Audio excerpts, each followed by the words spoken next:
Selamat malam, kami dari kelompok 3 mata kuliah akuntansi keperlakuan pada hari ini akan membahas mengenai materi aspek-aspek operasi bisnis dengan konsep-konsep akuntansi keperlakuan. Sebelumnya terima kasih kepada Bapak dosen Ibu Tugede Diatmike, SEMSI AKCA CPA telah memberikan kesempatan kepada kami untuk memaparkan materi kali ini. Saya bersama rekan saya Made Yogi Astuti dan rekan saya Made Sukertiyase akan memulai presentasi. Kita masuk ke latar belakang. Bisnis merupakan salah satu kegiatan ekonomi yang bermula dari penyediaan bahan baku, proses produksi, kemudian didistribusikan kepada pihak yang membutuhkan untuk mendapatkan keuntungan. Nah, istilah bisnis sudah tidak asing lagi bagi semua kalangan, baik kalangan muda maupun kalangan tua. Karena dengan berbisnis kita dapat menjalankan aktivitas ini dengan mudah dan hasil yang menggiurkan. Bisnis terdiri dari semua aktivitas yang bertujuan mencari laba dan perusahaan yang menghasilkan barang dan jasa yang dibutuhkan oleh sebuah sistem ekonomi. Dalam dunia bisnis, etika memiliki peran penting bagi perjalanan organisasi bisnis. Bisnis merupakan aktivitas yang memerlukan tanggung jawab moral dalam pelaksanaannya, sehingga etika dalam praktik bisnis memiliki hubungan yang erat. Bisnis tanpa etika akan membuat praktik bisnis menjadi tidak terkendali, dan justru merugikan tujuan utama dari bisnis itu sendiri. Etika dilaksanakan sesuai dengan tuntutan kebutuhan dunia bisnis. Etika menuntut agar seseorang melakukan ajaran moral tertentu karena ia sadar bahwa hal itu memang bermanfaat baik bagi dirinya dan orang lain. Nah, ilmu akuntansi merupakan ilmu yang selalu berkembang. Perkembangan ilmu akuntansi ini seiring dengan perkembangan dunia bisnis saat ini. Pada perkembangannya, akuntansi berperan dalam menghasilkan informasi keuangan maupun non-keuangan yang digunakan oleh para pemakainya dalam proses pengambilan keputusan. Tujuan informasi tersebut adalah memberikan petunjuk dalam memilih tindakan yang terbaik guna mengalokasikan sumber daya yang langka pada aktivitas bisnis dan ekonomi. Nah, akuntansi keperlakuan adalah salah satu cabang akuntansi yang mempelajari hubungan antara perilaku manusia dengan sistem akuntansi. Sistem akuntansi memiliki arti yang luas, yaitu seluruh desain alat pengendalian manajemen, meliputi sistem pengendalian, sistem penganggaran, desain akuntansi pertanggungjawaban, desain organisasi seperti desentralisasi ataupun sentralisasi, desain pengumpulan biaya, desain penilaian kinerja, serta pelaporan keuangan.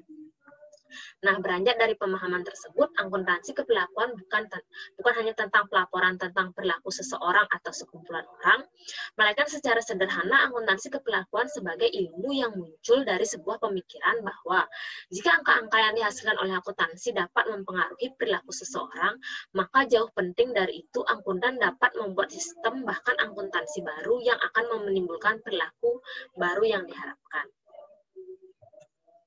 Nah, dari latar belakang yang telah dijelaskan, maka permasalahan yang dapat dikaji pada hari ini, yang pertama, apa pengertian bisnis, kemudian yang kedua, apa saja aspek-aspek bisnis, yang ketiga, bagaimana konsep akuntansi keperlakuan, yang keempat, apa saja aspek penting dalam akuntansi keperlakuan, yang kelima, bagaimana hubungan bisnis dengan akuntansi keperlakuan.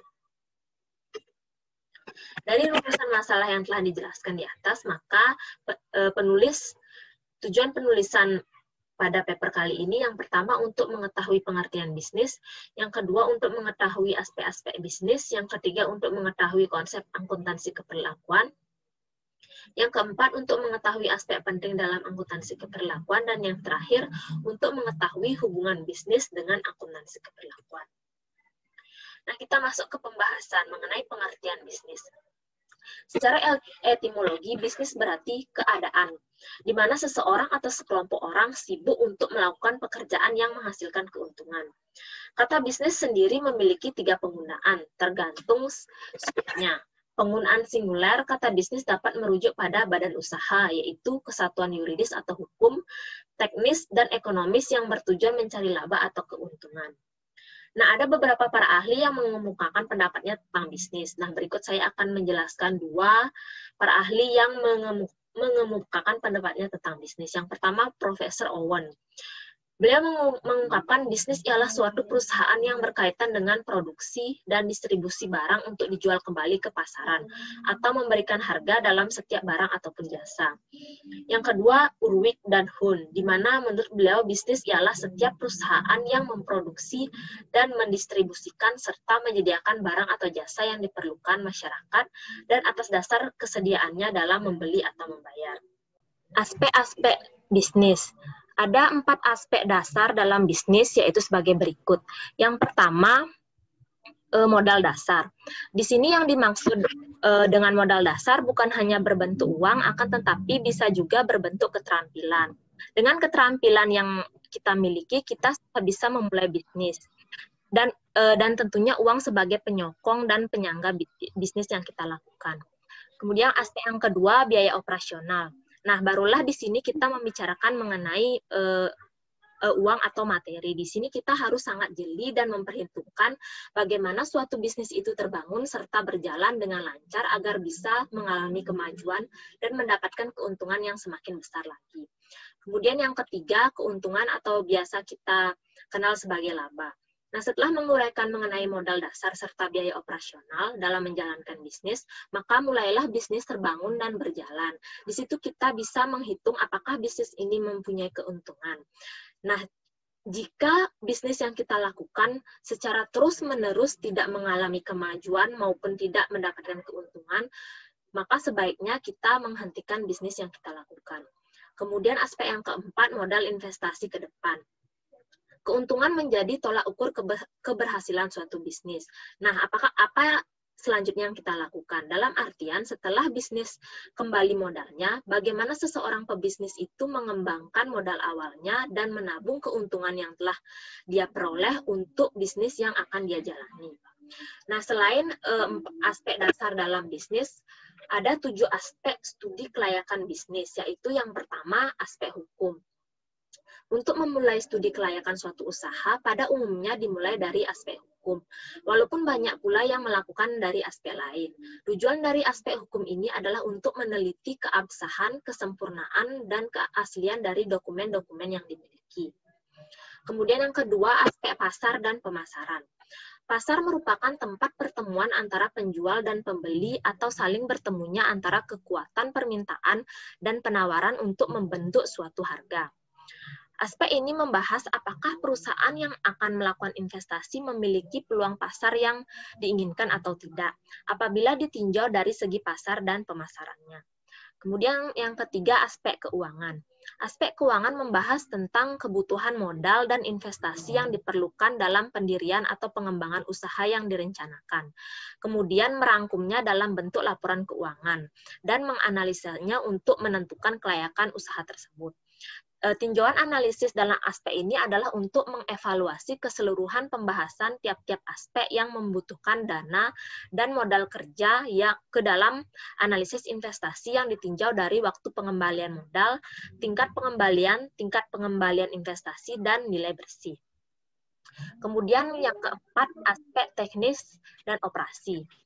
Nah, menurut Tasmir dan Jafar tahun 2012 menjelaskan bahwa analisis dari aspek operasi adalah untuk menilai kesiapan perusahaan dalam menjalankan usaha dengan menilai ketepatan lokasi, luas produksi dan layout, serta kesiagaan mesin-mesin yang akan digunakan. Kemudian yang kelima, aspek manajemen dan organisasi. Analisis aspek manajemen dan sumber daya manusia dapat digambarkan seperti analisis jabatan, kemudian persyaratan jabatan, kemudian mendesain struktur organisasi, kemudian uraian jabatan, sistem kompensasi, dan sistem pengembangan karyawan. Kemudian yang keenam, aspek sosial dan ekonomi. Analisis manfaat ditinjau dari aspek sosial dan ekonomi bisa yang pertama memberikan kesempatan kerja bagi masyarakat, di mana kegiatan usaha yang dapat dikerjakan oleh tenaga kerja lokal dan tidak perlu digantikan oleh tenaga kerja asing. Kemudian bisa menggunakan sumber daya lokal, di mana sumber daya lokal misalnya bahan baku. Komponen bahan baku produk lokal jika dimanfaatkan untuk proses produksi jelas akan meningkatkan perekonomian di daerah tersebut, karena sumber daya lokal ini dapat dijadikan sebagai usaha bagi masyarakat. Kemudian contohnya bisa menambah pendapatan nasional. Nah, sudah jelas bahwa bertumbuhnya bisnis di dalam negeri misalnya dengan diproduksinya produk yang dikonsumsi secara baik di dalam negeri. Impor atas produk dan komponen inputan berkurang atau bahkan ditiadakan sama sekali. Jika ada permintaan ekspor atas produk tersebut atau bahkan meningkat dan produsen dapat memenuhi permintaan itu, sudah tentu bisnis ini akan menambah pendapatan nasional. Kemudian aspek yang terakhir, aspek dampak lingkungan. Ada beberapa hal yang dilakukan untuk mencapai tujuan aspek dampak lingkungan ini.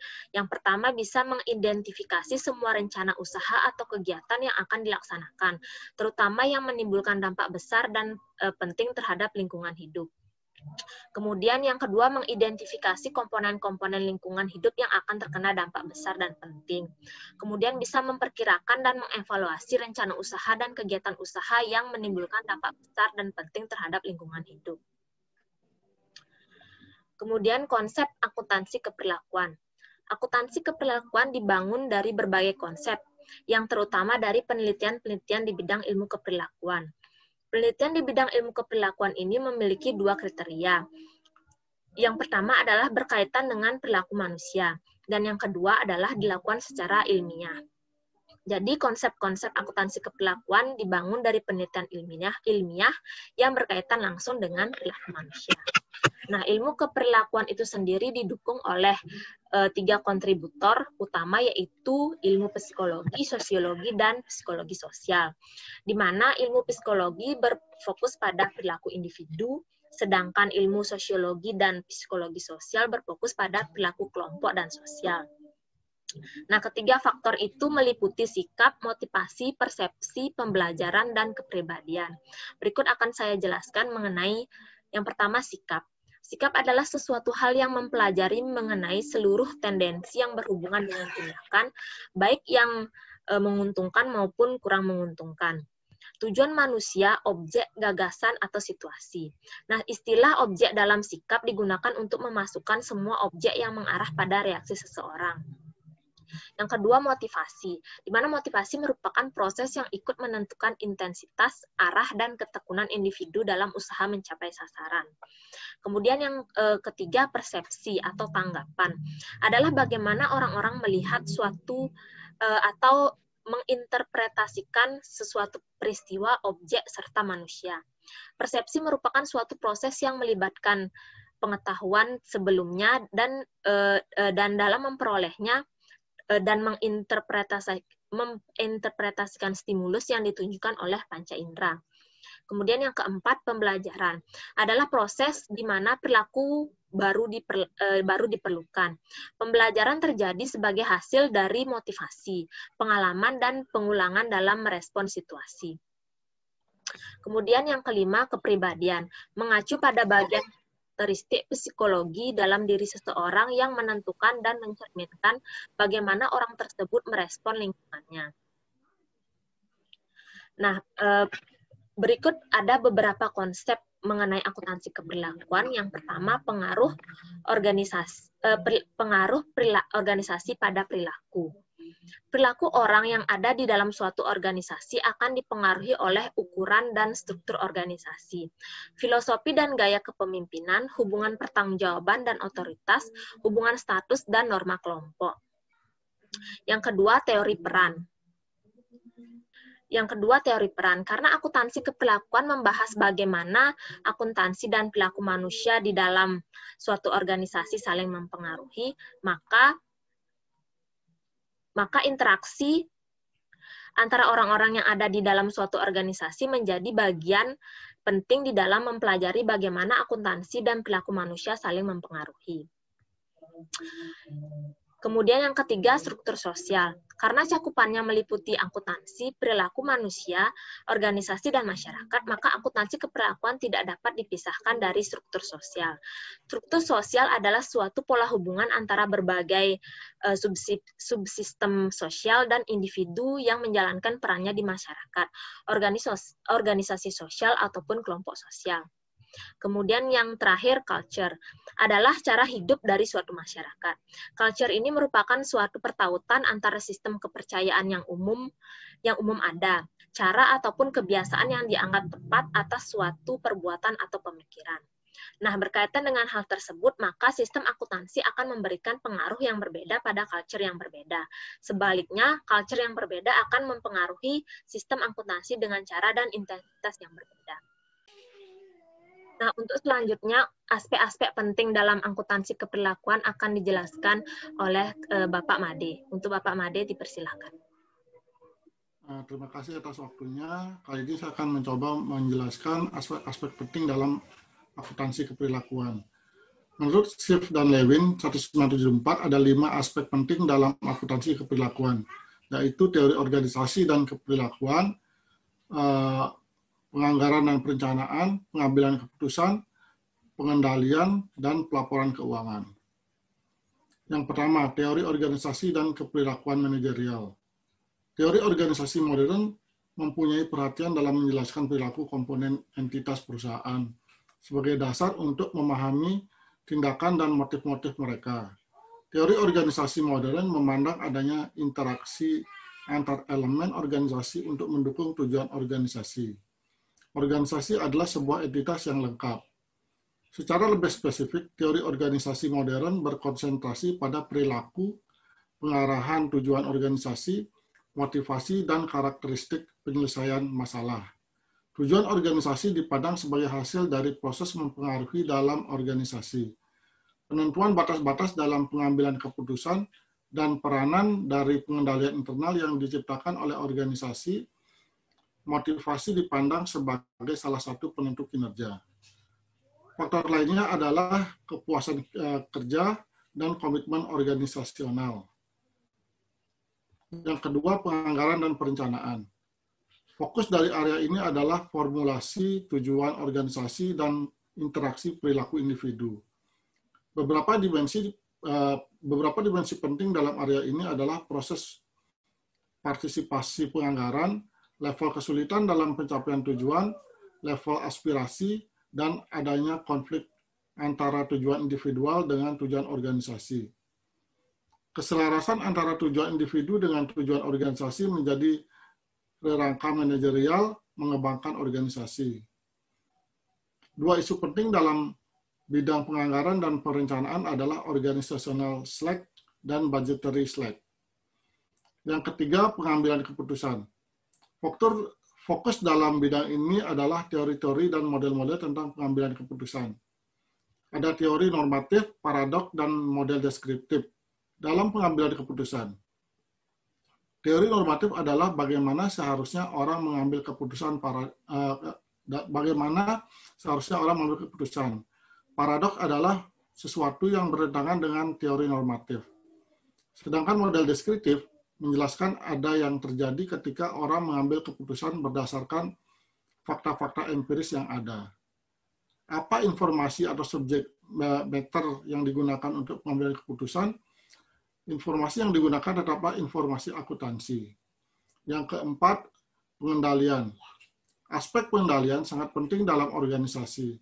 Semakin besar organisasi memerlukan tindakan pengendalian yang semakin intensif. Pengendalian selalu dihubungkan dengan pengukuran kinerja dan adaptasi individu terhadap pengendalian. Dimensi penting dalam pengendalian adalah struktur organisasi.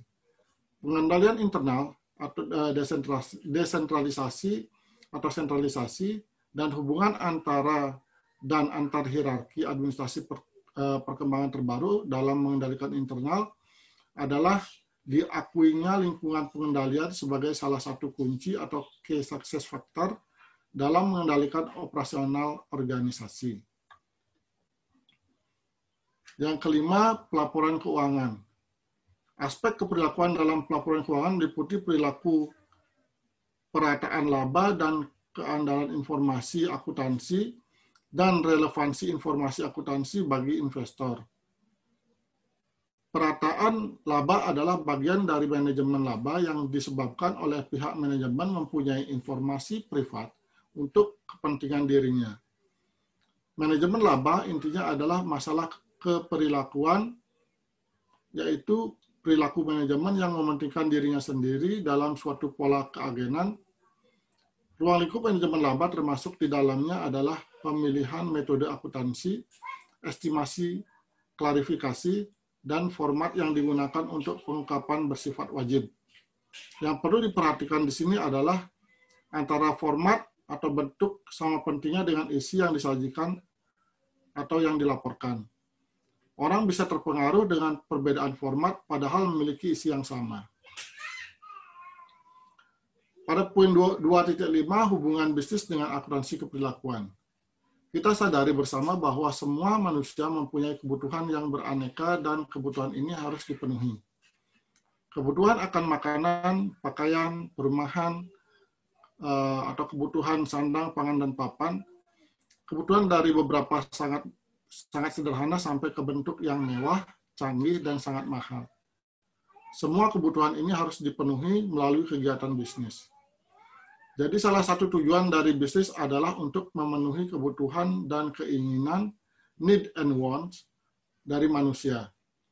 Tujuan lain dari bisnis adalah memperoleh keuntungan sehingga mereka berani memikul resiko, menanam modal dalam kegiatan bisnis atau entrepreneur. Dan ada pula bisnis yang tidak mengejar keuntungan, misalnya bisnis pemerintahan, LSM, yayasan, amal, dan sosial. Hakikat bisnis adalah usaha untuk memenuhi kebutuhan manusia, organisasi, ataupun masyarakat luas. Businessman atau seorang pebisnis akan selalu melihat adanya kebutuhan masyarakat dan kemudian mencoba untuk melayaninya secara baik, sehingga masyarakat menjadi puas dan senang. Dari kepuasan masyarakat inilah si pebisnis akan mendapatkan keuntungan dan pengembangan usahanya. Seorang businessman akan melihat kebutuhan masyarakat atau lingkungan sekitarnya. Upaya ini merupakan proses untuk mengidentifikasi bisnis, bahkan dalam hal yang biasa diikuti dengan perkiraan atau antisipasi atas pertumbuhan potensi pasar tersebut di masa yang akan datang. Di sisi lain, penguasa juga harus memikirkan tersedianya sumber daya serta sumber dana beserta cara sebaik-baiknya guna melayani kebutuhan pasar dengan memproduksi dan menyajikan barang dan jasa. Hakikat bisnis yang sesungguhnya adalah mementingkan orang lain. Orang lain dengan keahlian yang tinggi akan menjadi orang yang bernilai. Kita akan senang dengan orang-orang yang memperhatikan kita, memperjuangkan yang terbaik bagi kita, serta meletakkan kepentingan kita di atas kepentingan mereka sendiri. Berbisnis adalah hal yang sangat diperlukan di kehidupan ini. Pada kenyataannya, bisnis dan kehidupan sehari-hari memang saling berkaitan. Dan tanpa kita sadari, sebenarnya kita selalu melakukan kegiatan bisnis. Kebutuhan hidup dan keinginan manusia terhadap segala sesuatu, baik barang maupun jasa, menjadikan alasan utama mengapa bisnis itu ada dan mengapa ilmu bisnis itu diperlukan. Pengetahuan dalam berbisnis merupakan salah satu modal yang harus dimiliki setiap individu guna memperlengkap kemampuan-kemampuan mereka dalam menghadapi era globalisasi. Dalam bisnis tidak terlepas dari laporan, baik itu laporan keuangan ataupun laporan non-keuangan. Dalam menyusun laporan suatu organisasi yang menjalankan bisnis sangat memerlukan akuntansi di dalamnya. Akuntansi merupakan salah satu tulang punggung suatu bisnis. Tanpanya bisnis tidak bisa berjalan tanpa arah yang jelas. Dalam bisnis, jika kita ingin mendapatkan keuntungan yang banyak, tetapi tanpa pengelolaan keuangan yang jelas dan pasti, di mana hal tersebut diatur dalam bidang akuntansi, maka hanya tinggal menunggu waktu hingga hasil dari keuntungan tersebut tidak menyisakan hal yang bermanfaat untuk bisnis yang kita lakukan. Bisnis juga tidak terlepas dari sikap atau perilaku orang-orang yang menjalankan bisnis dalam suatu organisasi, sehingga diperlukan suatu disiplin ilmu yang pelajari tentang aspek perilaku manusia serta kebutuhan organisasi akan informasi akuntansi. Karena akuntansi tidak hanya sekedar ilmu untuk menyampaikan informasi keuangan, tetapi juga perkembangannya juga menyampaikan tentang perilaku seorang yang bisa mempengaruhi setiap keputusan dalam organisasi. Jadi peran akuntan sebagai akuntansi keperilakuan sangat penting dan sangat diperlukan sekali, karena sikap atau perilaku akuntan dalam memberikan atau menyampaikan informasi yang dapat mempengaruhi sikap seseorang dalam mengambil keputusan baik untuk berinvestasi maupun hal lainnya yang dapat digunakan oleh pihak internal maupun pihak eksternal. Oleh karena itu, penting sekali untuk akuntan mempelajari dan menguasai ilmu akuntansi keperilakuan dalam menjalankan profesinya yang juga diperlukan dalam organisasi yang menjalankan bisnis. Kesimpulan yang bisa diraih dari paper yang kami sajikan, akuntansi keperilakuan merupakan cabang ilmu akuntansi yang mempelajari hubungan antara perilaku manusia dengan sistem informasi akuntansi. Akuntansi keperilakuan menjelaskan bagaimana perilaku manusia mempengaruhi data akuntansi dan keputusan bisnis, serta bagaimana data akuntansi mempengaruhi keputusan bisnis dan perilaku manusia. Dalam akuntansi keperilakuan, perilaku manusia menjadi sebuah pertimbangan dalam mengambil keputusan, karena adanya dimensi sosial dan organisasi tersebut. Sehingga hal tersebut menjadi sebuah elemen penting yang wajib ada dalam sebuah laporan oleh akuntan. Pemilihan dan penetapan suatu keputusan bisnis juga melibatkan aspek-aspek keperilakuan dari para pengambil keputusan. Dengan demikian, akuntansi tidak dapat dilepaskan dari aspek perilaku manusia serta kebutuhan organisasi akan informasi yang dapat dihasilkan oleh akuntansi. Akhirnya, akuntansi bukanlah suatu yang statis, tetapi akan selalu berkembang sepanjang waktu, sehingga dengan perkembangan lingkungan akuntansi agar dapat memberikan informasi yang dibutuhkan oleh penggunanya. Demikian yang bisa saya sampaikan. Untuk waktu saya kembalikan ke Ibu Yogi. Terima kasih. Baik, demikian pemaparan atau presentasi materi dari kami pada hari ini. Jangan lupa untuk like, komen, dan subscribe channel dosen tercinta kita, yaitu channelnya Ibu Tugede Diatmike, karena banyak video-video yang bermanfaat dan materi-materi yang lain yang bisa kita ambil dari video-video dari channel beliau. Baik, terima kasih. Selamat malam. Selamat malam.